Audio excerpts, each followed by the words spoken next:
Singurul motiv pentru care eu cred că Nicușor Dan are nevoie de consilieri este pentru că are nevoie de consilieri.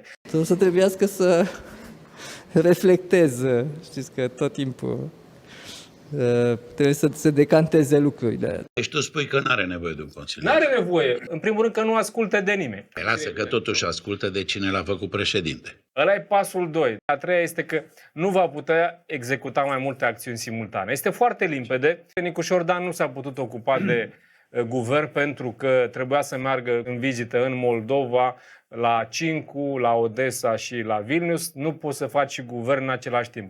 E important pentru România să trăiască în prezent. În prezentul convenabil. Și mai avem o fentă cu Nicușor Dan de ce nu are nevoie de consilier, este că vot erat demonstrandum, cum se spune la matematică, ceea ce era de demonstrat, E le știe pe doctor, toate. le știe doctor, le știe pe toate. Ne-a arătat-o ca primar și pentru că le știe pe toate, de-aia nu face nimic.